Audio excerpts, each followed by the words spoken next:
thank you very much, Maria Rosa, and I would like to start thanking EIF for organizing this important event, and I would like to welcome all our guests, our speakers, and also to welcome everyone that is following us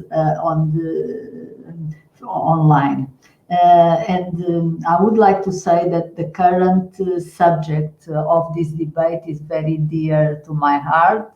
The diversity in technology, the diversity in ICT, the diversity in science. And I have followed this principle all over my entire professional life, since a professor from mechanical engineer and a politician. I always follow the principle that diversity brings excellence, diversity brings innovation. Actually, just a curiosity, when I was a professor and a full-time professor and with a research group, I had a research group of 15 people, PhD students and postgraduates, and I had 13 different nationalities out of the 15. So you can see how I praise diversity, and I had good results in my research team.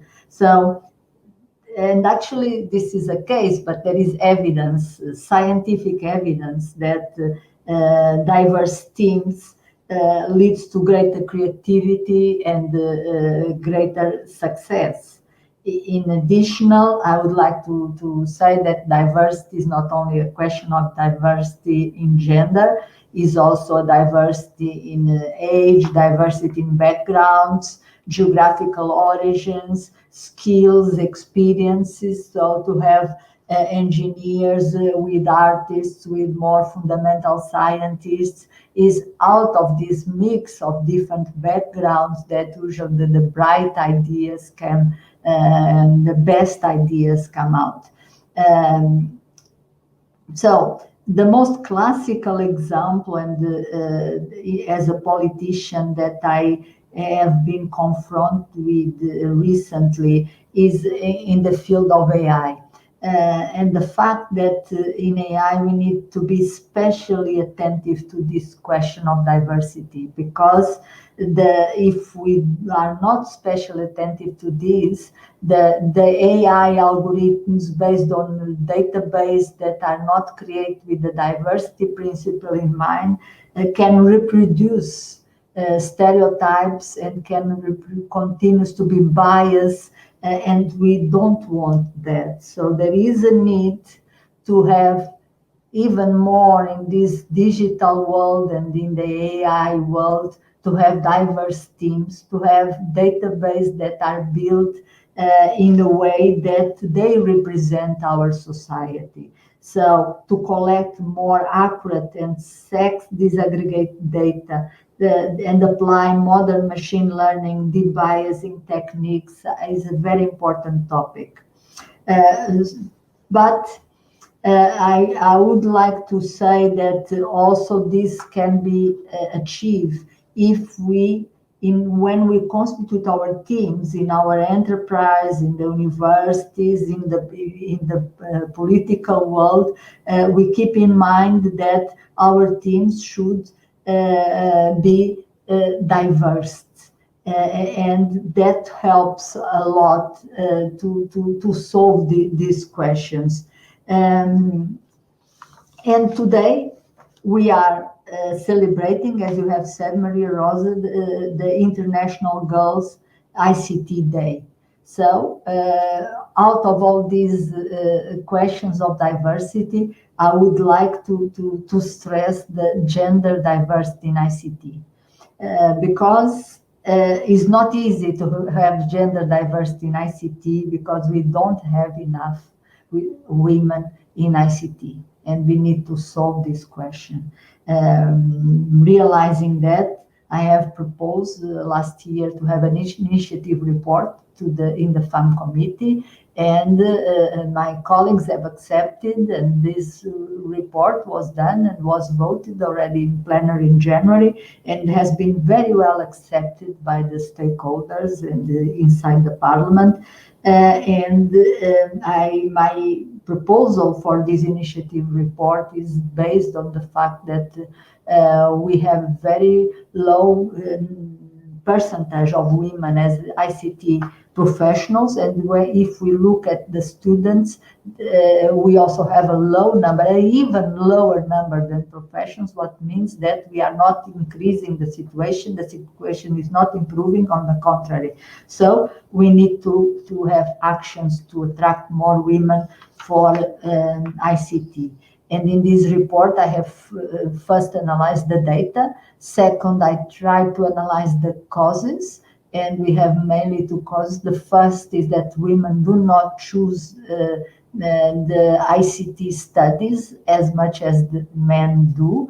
And the second, even the ones that choose this area, they end up to abandon this area more than they abandon other areas. So the phenomenon of the leaky pipeline is more prominent in the ICT than in the other areas of the technology and engineer. So we try to analyze all these causes, and in the last part, the most important part of the report, we have recommendations how to address these problems. Recommendations for the Commission in terms of funding, or in terms of analyzing proposals and taking the gender diversity in the teams that propose the project, in the gender of the team leader, to consider this as a positive element for the evaluation.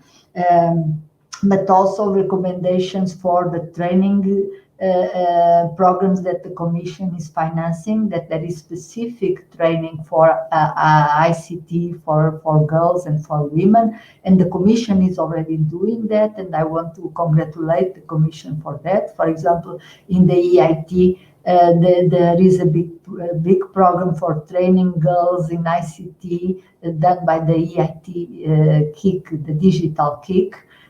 But this is an example that is already many actions promoting ICT for women, and this is one of our recommendations. But we also have recommendations from member states in terms of education to attract very young girls to create the taste that they like ICT areas.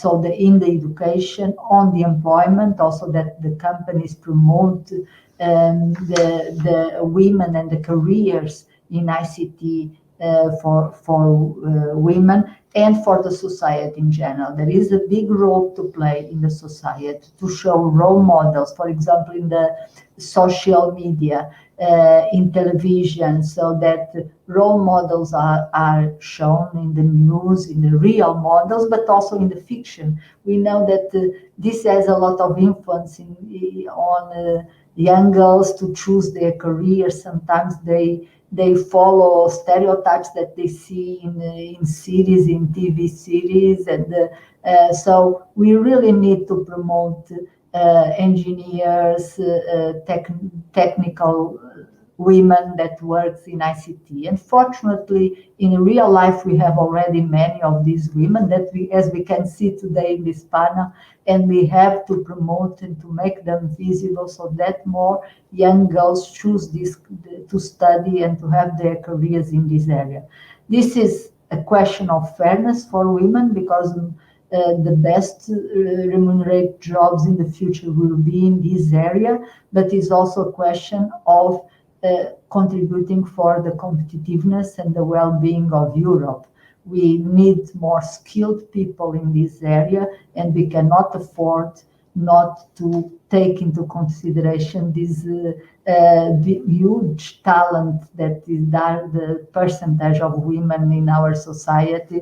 The ICT field cannot afford not to take that in consideration. So we really, for the competitiveness of Europe, we really need to have more women on ICT. So that is very important, and events like these are also important to draw the attention of ICT is a woman career, and is a human business, and and girls should like ICT and should consider that as a viable career and an area that they should study and like. So thank you very much, and I hope that a lot of young girls will have access to our message and choose in the future these areas to study and to work. Thank you.